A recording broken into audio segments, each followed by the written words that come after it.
sagalee qeerroo bilisummaa Oromooti.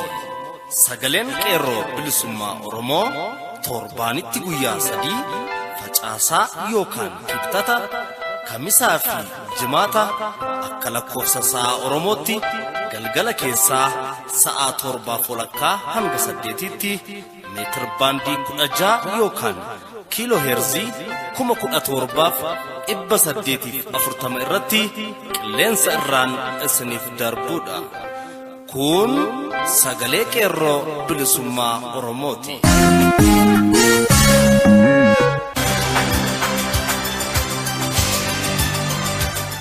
Kibxata mudde 20 bara 2016 harka fuuni akkam jirtu kabajamoo jaallatamoo dhaggeeffattoota sagalee qeerroo bilisummaa Oromoo. Kun qophii sagalee qeerroo bilisummaa Oromoo kallattiin Oromiyaa irraa isiniif darbudha. Akkuma beekamu sagantaa keenya guyyaa har'aa oduu karaa jaal burkuteessaa diinaa isin dhageessisuun eegalla. Itti aansuun barruu haala yeroo irratti barraa'e jaalli biiftuu galgaloo isin biraan geessi. Walleen warraaqsaas qaama sagantaa keenyaati. Kan isin keessummeessu aan michuu lammiidha. Hanga xumura sagantaa keenyaatti nu waliin tura. Amma kallattiin gara oduuttan isin dabarsa.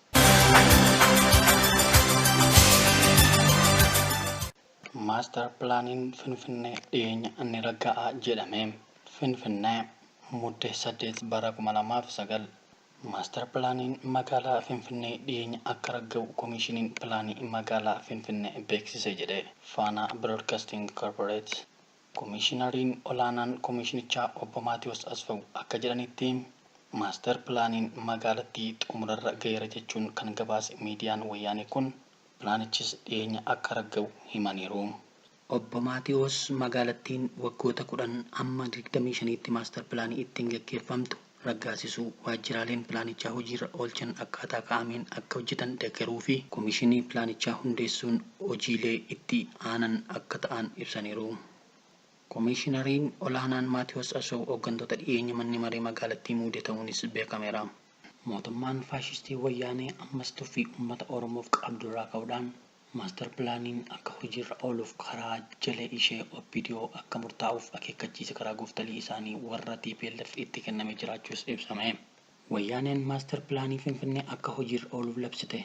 Labsii yeroo muddama ishee kana bu'uura godhachuun dhiiga dhangala'aa jiruu fi lafee cabaa jiru akkasumas tuffii guddaa uummatarraa qabdu mul'isuun wayyaaneen yeroo lammaffaatiif labsii Master Planning Finfinnee hojiirra akka ooluuf miidiyaa qabduun ololaa jirti. Haa ta'u malee dirqamni qeerroo uummata Oromoof Oromoorraa eegamu inni guddaan kuma kaleessaa waloon dhaabbatee diina ija dhiibee saamicha uummataaf deemu dura dhaabbataa ture.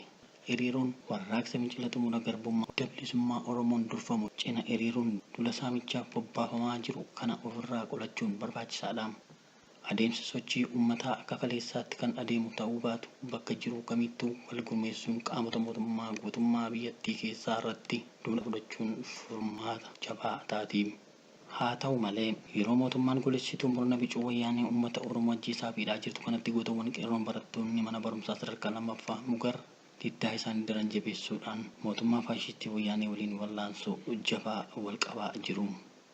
Haaluma kanaan godina Shawaa Lixaa aanaa Aadaa Bargaa magaalaa Mugaritti barattoonni mana barumsaa sadarkaa lammaffaa Mugar diddaa isaanii daran jabeessuudhaan jibba mootummaa faashistii wayyaanee qaban mul'isan. Diddaa barattoonni mana barumsaa sadarkaa lammaffaa Mugar taasisaa jiraniin walqabatees barattoonni mana barumsaa keessa jiran hedduminaan ukkaanfamuun achi buuteen isaanii dhabamuu qeerroon aanichaa gabaasan. Godinuma kana magaalaa Kincii keessattis uummanni fi qeerroon magaalichaa diddaa mootummaa wayyaaneef qaban mul'isuudhaan sagalee isaanii dhageessifachaa akka jiran himame. Diddaa uummanni magaalichaa torbee kana keessa taasisaa ture walqabatees magaalaa Kincii keessatti reebichaa fi hidhaan garmalee jabaachuus jiraattonni himanii jiru. Basaastonni wayyaanee jala deemuudhaan namoota dabarsanii diinaaf kennaa jiraachuun immoo nageenya naannoo kanaa daran booressee jiraachuus himaniiru. Bifuma wal fakkaatuun godina Arsii Lixaa aanaa Adaabbaa keessatti uummanni magaalichaa diddaa isaanii itti fufuudhaan sagalee isaanii dhageessifachaa jiru. Mootummaan faashistii wayyaanees akkuma amalasaa waajjiraalee kana dura balaa abiddaatiin gubatee ijaaraa jechuudhaan komaandii poostii uummata irratti bobbaasuun jiraachuu godina Arsii Lixaa aanaa Adaabbaa iraarsaa jiraachuun himame. Diddaa uummanni magaalichaa gochaa jiruun walqabatees namoonni baay'een mana hidhaatti guuramaa jiraachuullee maddeen qeerroo achirraa gabaasanii jiru. Oduu biraan humnoonni waraana wayyaanee daangaa biyyaarraa diina eeguu osoo qabanii lammiilee nagaatti bobba'uun namoota nagaa gidduutti okkora uumaati jiru jechuun jiraattonni godina Shawaa Bahaa aanaa Boosatti komatan. Waraanni wayyaanee dargaggoota sodaa nageenyaa keessa seenuudhaan qe'ee maatii isaanii dhiisanii baqataa jiran fidaa jechuudhaan maatii ijoollee reebaa hidhaa akka jiranis jiraattonni himanii jiru. Bulchitoonni godina Shawaa Kaabaa aanaa Hidhabuu Abuute magaalaa Ejiree qonnaan bultoota aanichaa manneen jireenyaa seeraan ala ijaartanii jirtu jechuudhaan jalaa diigaa akka jiran himame. Aangawoonni sirnichaas labsii yeroo muddamaatti gargaaramuudhaan saamicha irratti bobba'aa jiraachuunis maddeen qeerroo achirraa gabaasanii jiru. Hawaasni Oromoo biyya Noorweey kutaa Hedmark magaalaa Hamar keessa jiraatan labsii yeroo muddamaa mootummaa wayyaaneedhaan bahe sababeeffachuudhaan hidhaa fi ajjechaa saba Oromoo irratti dhaqqabaa jiru balaaleffachuun hiriira gaggeessuudhaan mootummaa faashistii wayyaanee balaaleffatan. Dhuma irrattis godina Shawaa Lixaa aanaa Amboo fi aanaa Tokkee Kuttaayee Gudar keessatti hidhamtoonni siyaasaa hundi Dooktar Mararaa dabalatee hanga hiikamanitti hin barannu jechuudhaan gootawwan qeerroon aanichaa diddaa mootummaa faashistii wayyaaneef qaban dhageessisan. Diddaan barattoonni magaalichaa gochaa jiranis gaaffii mirgaa Oromoon gaafachaa turee fi gaafachaa jirus hanga deebii argatutti barnoota hin barannu jechuun jibba mootummaa wayyaaniif qaban agarsiisaa jiran. Oduun keenya sagalee qeerroo bilisummaa Oromoo guyyaa har'aa kanumaan qophii afaan waliin turtii gaarii. Waatu jira lammii koo daamsa qaban koomoo koona dhaqqaban garaa koo taarii qabatu kaniin akaasanii madaa koo barra dhibbaa lubbuun barataa meeqaayi kan itti wareegame hidhamee reebame handhuura Oromiyaa Finfinnee nu sarbanii akka waan abbaan qabneef akka waan goota hin qabneef akka waan beekaa hin qabneef Oromoo tuffatanii kunoo har'ammoo sabbataan kunoo har'ammoo sulultaan bu'uuraayyuu fi galaaniin nurraa fudhatanii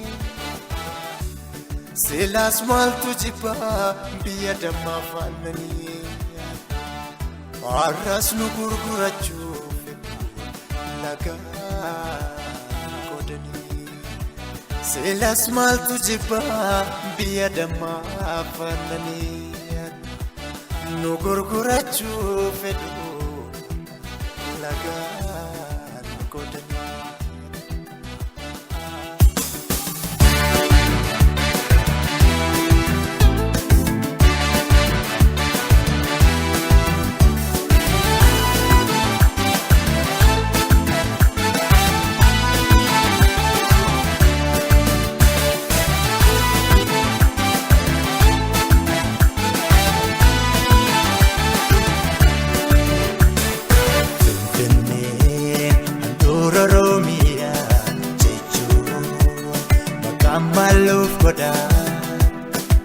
Ergaan baratamne keessatti afaan saba guddaa afaan Oromoodhaa hin falmannaa biyya keenya hin kenninu murreedinaa buraayyuuf sabbataa gamaa galaanis keenyumaa Finfinnee handhuura Oromiyaa jechuun maqaan maaluuf godhaa.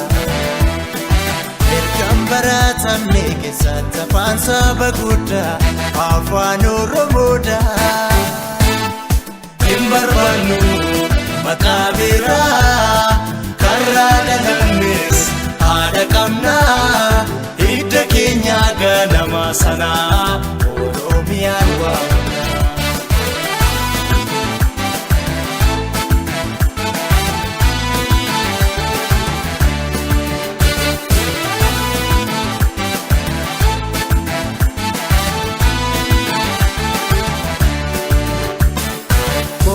Bulaaf barataa ilmaan Oromooti kan biyya laaf keessa jirtan kaajofti biyya dabarsi lammiisi banama qabeenya saamamne gabaaf saamamne biyyan jooteef buna sooretti albuuda sirraa nyaatee dhuge ammaasitti yaada beekaas qabda goota hin namne waa maraa.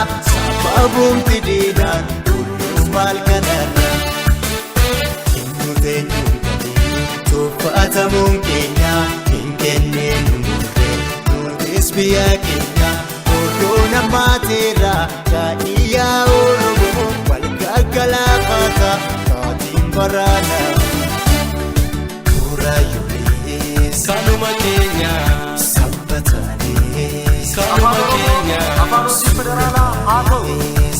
keenya kanuma keenya kanuma keenya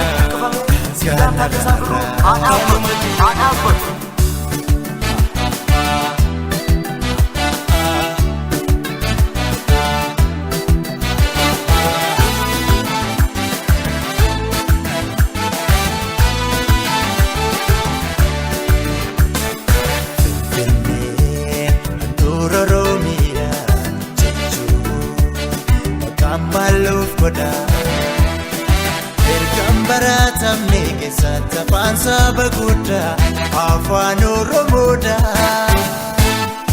Afaan addaa afaan hawaa kan saba guutuu kan hawilaa hidda keenya ganama sanaa afaan keenyaan barna.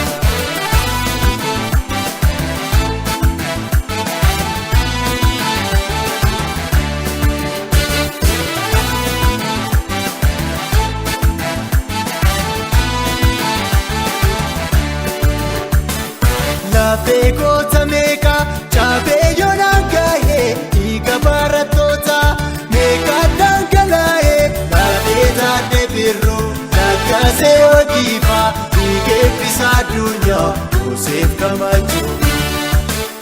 Hin kenninu murree waan nuraan falmannaa seenaan nu gaafata lubbuu jaraa sanaa sheffiiree daamusee jaakamaa badaanii. Sarmaasaafa fuudhaalee maatamu Annammeen salphee hoomaan qabnee gaanii nu geessisu Ofee garaan saanii nuti sanyiin goota horteen waaqoo guutuu osoo nuti jirru hormee gaanuu gaanii Ayyaa kan dursee kanuma keenya Harargee kanuma keenya kanuma keenya Shakkisoolee kanuma keenya Mana barumsaa Oromiyaa keessatti kanuma keenya mana barumsaa Finfinnee keessatti bakka maraatti afaan Oromoo haa baratan. kanuma keenya Handhuura Oromiyaa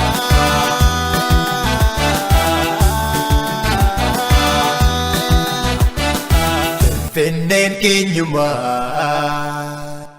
Kaayyoon maastar pilaanii Finfinnee maali? Bara 2014 labsiin maastar pilaanii Finfinnee uummata Oromootti gadi bahe. Yommuu kana guddaaf xiqqaan Oromoo hundi mormii isaa agarsiise. Lakkisaa dhimmi maastar pilaanii Finfinnee dhimma lafaa qofa miti. Dhimma eenyummaati jechuun falmate. Mootummaan wayyaanee garuu uummata Oromoo gowwoomsuuf yaalii guddaa godhe. Garuu itti milkaa'uu hin dandeenye. Bakkoota tokko tokkotti faayidaan isaa isinumaaf malee nuuf waan godhu hin qabu jedhu turan. Bakkoota birootti immoo haga uummanni hin amannetti hojiirra hin oolu jechuun waliin dhahaa turan. Iddoo tokko tokkotti immoo ergamtoota isaanii OPDO ergachuun maastar pilaaniin kun eenyuyyuu caalaa uummata Oromoo fayyada. Godinni addaa Finfinnee akka Finfinnee waliin misoomuuf gargaara jechuun kijiban. Uummanni Oromoo kanaa booda eenyuyyuu nu hin gowwoomsu jechuun kijiba isaanii afaan irratti qabe. Keessumaa ergamaa diinaa jabaa kan ta'e Minaasee Walda Goorgis yookaan Abbaa Duulaa Gammadaa uummata Oromoo giddu galeessaa kaasee haga lixa Oromiyaatti ga'utti afaan faajjessuuf yaalee ture. Minaaseen magaalaa Amboo kaasee haga magaalaa Mandiitti uummata walitti qabee sobus homaa milkaa'uu hin dandeenye. Baruma kana Oromoon diddaa maastar pilaanii kanarratti godheen lubbuun barataa, hojjetaa, qotee bulaa fi daldalaa hedduun itti wareegame. Shoorri caffeen Oromiyaa taphates salphaa hin turre. Icitii dhoksaa baasuun waltajjiitti bahanii ifaa ifatti gara uummataa goranii pilaanicha mormaniiru. Obbo Minaaseen garuu waan mormee hidhame fakkeessanii holola oofuun onnee uummata Oromoo seenuu barbaadan. Abbaa Duulaan maastar pilaanii Finfinnee mormee hidhame jechuun barattoonni Oromoo dhugaa sehanii Abbaan Duulaa haa hiikamu jechuun dhaadannoo godhanillee muraasa hin turre. Minaaseen silayyuu uummata Oromoo baraa haga baraatti garboomsuu waan barbaadaniif osoo torbee lama hin guutin magaalaa Ambootti uummata walitti qabee Osoo Oromoon itti amanee hin fudhatin lafti keenya hin qircamu, hin gurguramu jechuun afaan guutee dubbate. Guyyaa lammaffaa magaalaa Naqamteetti darbuun kun waan yaadame miti. Sobadha malee jechuun soba ifaa lafarra hin jirre sobe. Minaaseen kanaan osoo hin dhaabbatin baruma 2014 gara Wallagga Lixaa, Mandii, Gimbii fi Najjoo keessa deemuun mootummaan warqee dhiyeesse. Uummanni garuu lakkii kun dhagaadha jedhe waan ta'eef pilaanichi ni dhiifama jechuun bakkoota garaagaraatti yaadota wal dha'oo sadii dubbate. Wanti baay'ee nama gaddisiisu Minaasee Waldagoorgis dhumaatii Oromoo bara 2014 magaalaa Ambootti ta'e gaafatame raadiyoo sagalee Ameerikaa qophii afaan Oromoof yommuu ibsu namni du'e hin jiru waardiyyaa mana baankiiti. Namoota baankii saamuuf deeme ajjeese malee namni qaama mootummaan ajjeefame hin jiru jecha guyyaa biraa immoo waan biraa jechuun waliin rukutaa as ga'ee jira. Bara 2015 waan dhiisan fakkeessanii cal jedhanii bahan. Uummanni Oromoo lafee isaatti caccabsee dhiiga isaatti dhangalaasee pilaanichi akka inni haqamuuf wareega guddaa kaffaleera. Egaa bara 2016 mootummaan Wayyaanee maqaa pilaanii kanaan Oromoota hidhuu, ajjeesuu, biyya hari'uuf kan saganteeffate. Bifa haaraan jaallattanis jibbitanis hojiirra ooluu qaba jechuun labse. Ammas uummanni Oromoo tole jedheen fudhanne. Isa duraa caalaa gurmaahee kaabaa kibbaan bahaa lixaan diddaa isaa agarsiise. Kumaatamni wareegame, kumaatamni biyyarraa godaane, hedduun irbaata mana hidhaa ta'e. Kun hundi ta'ee osoo jiru erga lubbuu Oromoota hedduu fixanii maaster pilaanichi haqamee jira jechuun miidiyaa isaaniitti beeksisan. Uummanni Oromoo garuu nuti maaster pilaanii qofa falmanna miti jechuun fincila diddaa gabrummaa gara fincila xumura gabrummaatti jijjiiruun Wayyaanee teessoo isheerraa kaasuuf qabsoo isaa itti fufe. Guutummaa Oromiyaatti yeroo wal fakkaataa keessatti mormii isaa addunyaatti beeksise. Hiriirri guddaan gaafa hagayya 6 bara 2016 guutummaa Oromiyaatti ta'e Wayyaanee abdii kutachiisee ture. Itti dabaluunis duula gabaa lagachuu uummanni Oromoo geggeesseen mootummittii rifaatu keessa galchee ture. Qabsoon Oromoo ammayyuu hin dhaabbanne. Roga maraan itti fufee ayyaana Irreechaa irratti iddoo uummanni addunyaa hedduun jirutti harka wal qaxxaamursuun jibba Wayyaaniif qaban agarsiise. Mootummaan goolessituu Wayyaanee kun dhiiga Oromoo xuuxuu mi'eeffate uummata nagaa ayyaanaaf ba'e irratti dhukaasa banuun lubbuu namoota hedduu galaafatteetti. Mootummaan kun gochaa ishee hunda keessatti Oromoo qaroo ajjeesuuf kan saganteeffatedha. Gochaan ishee darban kun hundi isheef gahuu dinnaan ammas maaster pilaaniin haqame kun irra deebi'ee akka hojiirra ooluuf miidiyaa ishee irratti dabarsaa jirti. Walumaa galatti maaster pilaaniin kun Wayyaaniin ta'e jettee ilmaan Oromoo ajjeesuu, hidhuu fi biyya ari'uuf kan yaadamedha. Kaayyoon maaster pilaanii Finfinnee inni guddaan kanadha malee dhugumaan Finfinneen magaalota isheetti naanna'anii jiran misoomsuu hin dandeessu. Magaalota ishee marsanii jiranitti magaalaa Finfinnee misoomsa malee. Bara baraan uummanni Oromoo faayidaa addaa Finfinnee irraa argachuu qaba jechuun nu sossobaa jiru. Faayidaan addaa Finfinnee irraa uummanni Oromoo karaa Oppiidoon argataa jiru kami yoo jenne garuu kosii yookaan xuraawaa konkolaataan fe'amee magaalota naannawaa addaa Finfinnee jiranitti gatamu qofa. Akka waan maaster pilaaniin faayidaa addaa uummata bal'aa Oromoof kennutti yaaduu qabdu jechuun garuu fafa. Uummanni Oromoo uummata lafaa fi lafee isaaf lubbuu isaa wareegu malee saba faayidaaf bulee of gurguru akka hin taane addunyaanuu ni beeka. Kanaaf kan daa'imman qaroo, qeerroo fi qarree, hayyootaa fi maanguddoota hedduu dhabne. Ilmaan Oromoo kaleessa wareegaman akka nuti dantaa xiqqoof jennee biyya gurgurruuf miti. Nutis imaanaa kana waan beeknuufi kan osoo lubbuu ofii hin qusatiin hundumtuu falmataa jirru. Atilee yaada loloo riqicha kajeelte kaa Raareef riqicha jaarree galaana kamaa ta'u Atilee yaa keessumaa ol darbuuf kajeelte kaa Olaaf gulloon kan abbaa keessummaan diinqaan gahu Odeebbaa shiraan qabaa kan diree keessaa dhahu Du'eetan bada malee keessummaan diinqaan gahu Uduu abbaa koo ta'u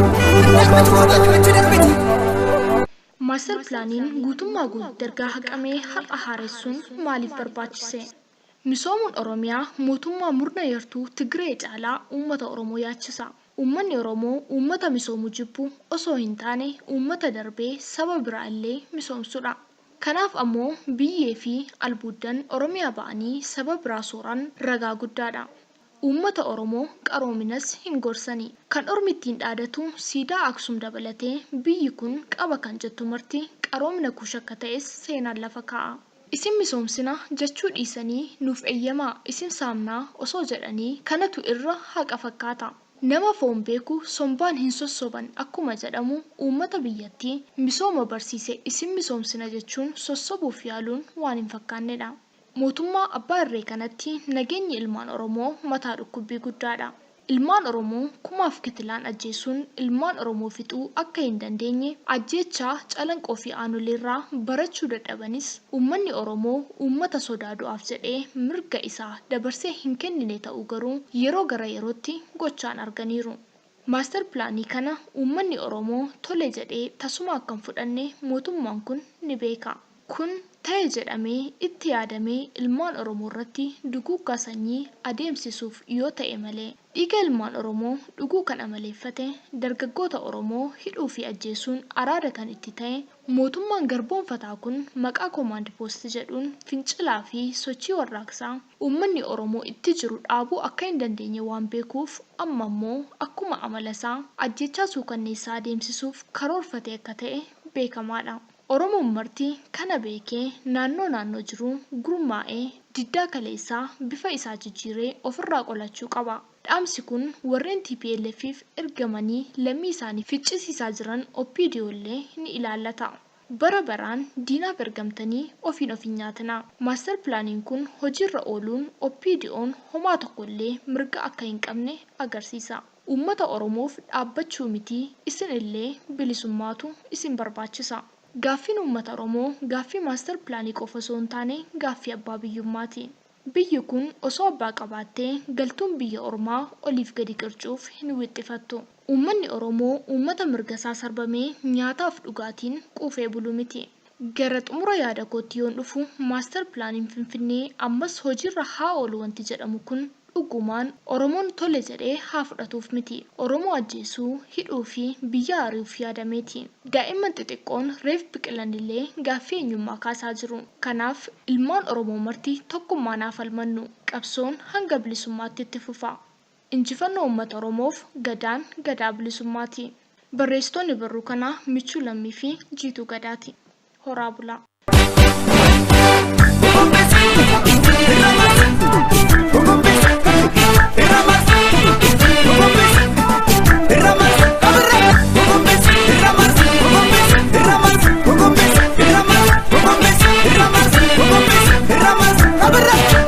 Nandofa jedhee yoo homafe nallolas jedhee yoo marafe dheeraftus karaa nanambe gurrafe garaan narrafitu diinagee irraa roorriftu akkamii lammeetti calle soorataan kan booree qabu kormatu lagaa bookkisa lafti yoo bareedin innisa hantuuta lubbuudhaan jirtu boofatu jira liqimsa diinni haqa keenya didimsa dandeenyu hundeen buqqifna yoo ditte ilmootti guddifna diina buqqisuudhuma qabna.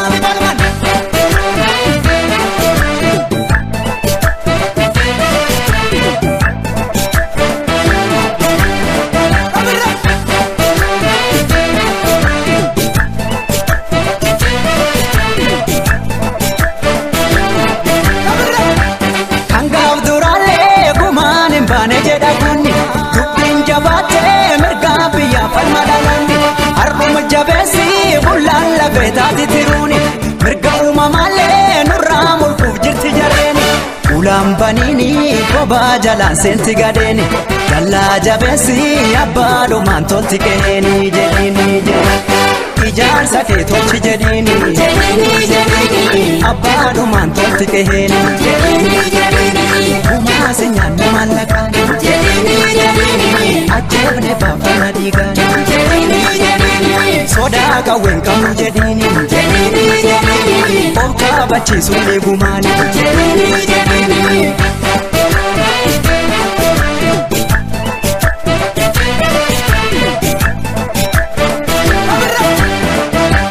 xinnoon qabdu diinan tuffatini gaayyoon dhiira okkolchiisa diinaamaniin alagaan bineensa bishaan si nyaatu si kofalchiisa nu callifna arbaciise seetee nu dammaqna booddamee qabuute akka dhukaafteef silaa dhumneerra gamtaan lolle kanumaaf cimneerra.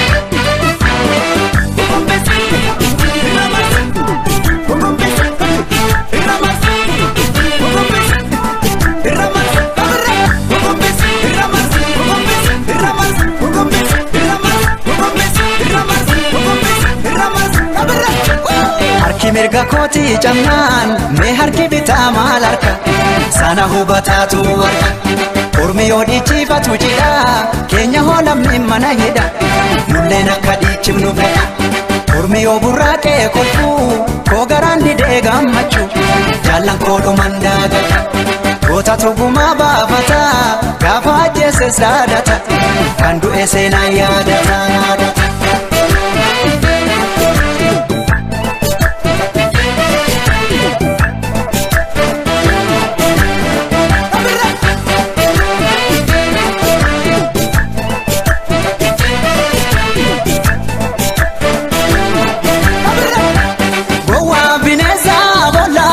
Sagal waraanu wayluu nataanee tooftaa dhabaaf turre duraanu hayyuu waltaatee biyyaa falaa walitti tasaasa lubbuun sodaannee harka qullaa morma rasaasa onnees jennaanii sanyii taaddeetii bardhaloonni gama hicciitii sadaamsaa dootii barfakkeenyi jedhiini sodaa qawween qabnu jedhiini of kaabachiisuun ni gumaani damma of dibdanii afaani maalum nu sossobdu malaani haraara keenfeenu jedhiini ajjeefne baafana dhiigaani sitti jiguuf jira bargaarri bilisummaa keenya haraarri.